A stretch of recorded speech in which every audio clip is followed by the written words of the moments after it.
네, 안녕하십니까. Good 미래 afternoon. 모빌리티 디지털 맵 표준이라는 It's a grand title, Standardizing Digital Maps for Future Mobility. But more personally, my work focuses on autonomous driving. I started business in that area, and currently I work at Kakao Mobility, working in the same area.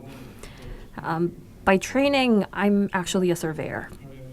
And how digital maps are used in land surveying gives us a good understanding of how digital maps can be used better in the future. These photos are from Google and Keyhole. Google acquired Keyhole and eventually made Google Earth, as you know, and some of the real-world view of Google Maps come from that imagery of digital mapping. And these are use cases that we are very familiar with in our everyday lives. But where did this all start from? We have our smartphones in our hands and onboard navigations. And these applications have been so common now, and they are based on geolocation-based services. If you think about the past, most of these informations were written on paper or even traveled through word of mouth. But later they became dots and lines, and the representation became more sophisticated, and today's digital map became into being. And we could have stopped there, but why go further and use 3D data? And why do we need standards for that? And cameras, LiDAR sensors, and even indoor space information. Why is everybody so interested in collecting data in those spaces? That's an interesting question. Last year, we had full representations of digital twins, just like Jeonju City had a complete digital twin built by LX. You have a digital representation as a 3D model, but you also have point cloud 3D models as well. So what do you get out of these models? First, on your mobile phone, you have a simulation. You can simulate different weather conditions. You can visit indoor areas without even being there in person. And in my area of training, it has been tested out from even 2 decades ago. I'm sure many of you know. But having a global use case on these areas is definitely a new trend, and this has to do with digital data that is required for this to be a reality.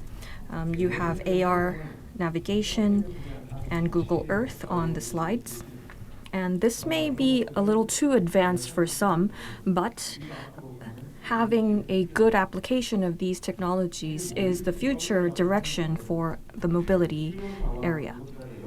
Mobility is mostly about, bottom line, connecting the data provider and the user. We call it the data providing cycle. And here, the demand side will pinpoint a demand area, and the data will be sent accordingly. In the past, mobility was mostly relying on personal performance, human performance, and geospatial data didn't really have to be that accurate because people could fill in the gaps. And the device operation also relied heavily on personal skills on how to utilize those devices. But in future mobility, you can't really ballpark these data or information. And that has to do with advancing 3D geospatial information that you are invested in. As you see here, a bottleneck can inhibit. I think this is one of the most stupid cases where you have to attach an arm to a robot just to push a button of the elevator. And then you have bottlenecks in logistics. But if this was done manually, it would have been much simpler. So these are some cases that pose an irony there. And digital maps are here to stay.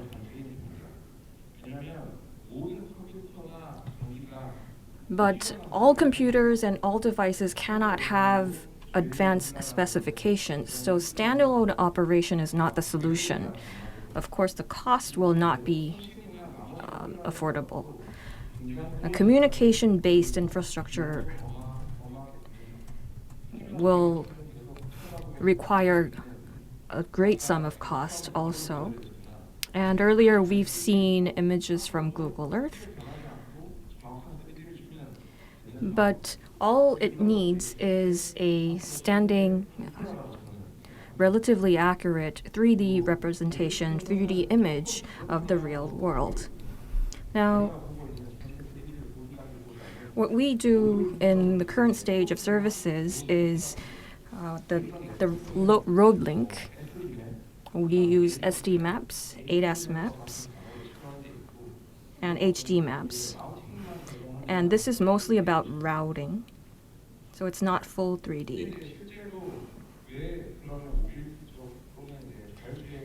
Then in mobility and autonomous driving, why aren't they so good at capturing data?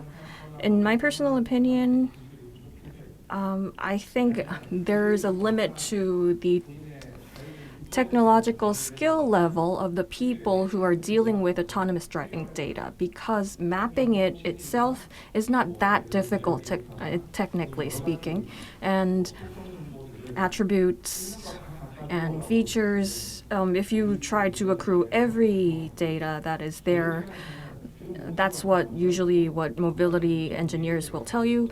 But in my personal opinion, if you're only using that for routing, you're probably dealing with too much and wasting a lot of it.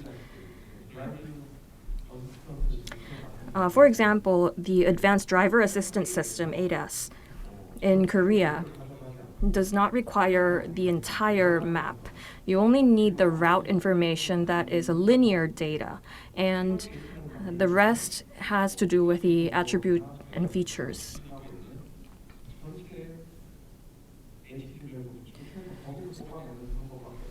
The only way to get this done is to build an HD map and then take only the linear data out of the HD map to provide an ADAS map.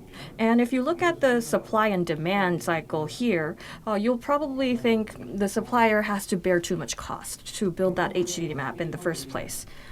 So do you stop there? Not really. Google on the left, that's Waymo, and NVIDIA on the right, are doing this in a similar manner. What they do is you have a complete package of data that includes everything, and then you select how much of that you're going to update and how much you're going to release. And whether it be autonomous vehicles or robot operation or simulation, usually people want to develop simulations that will decide the level of release and update. Tesla, Uber share the same story. So the cost effectiveness of updating their data and keeping it latest is the key for their decision making. And they want this data to be in a cycle, and 3D accuracy is mostly required. That could be the biggest hurdle in this area. So if I can briefly introduce what we're doing at Kakao Mobility, I'm not saying we're top-notch. We are not putting the biggest fund in the field. However, what we do is we are connecting the existing data to what data is demanded by the users. We do well with defining what is demanded and what is existing there and available. One thing that does not change is the point cloud data. By developing a platform where everyone can use the point cloud data can be the solution, and that's the direction we're taking. You don't need an advanced tool.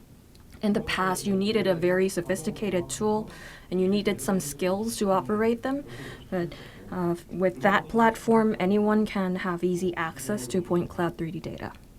So that's the direction we are taking. And to show a little bit of that, here you see a digital map. As mentioned before, there's the accuracy issue. And do you build it as a database or as a model? That can have a difference.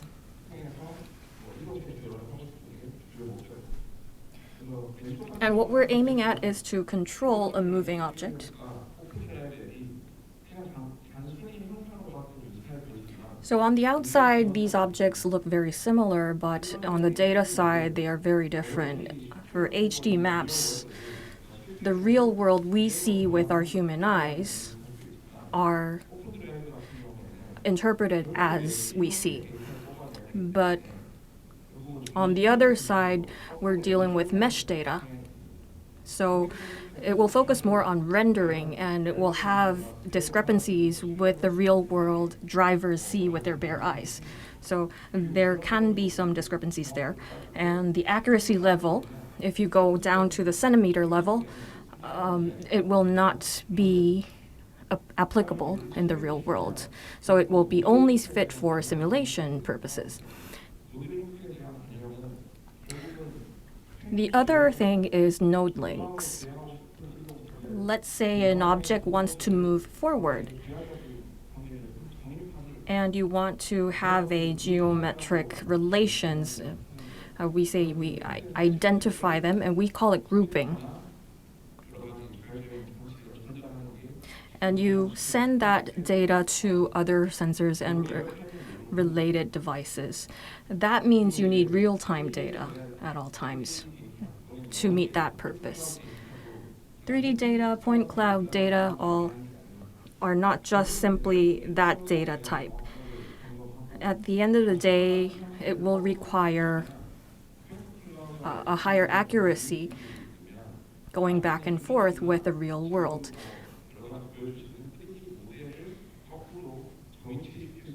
Because the 3D model can be reversed to its position.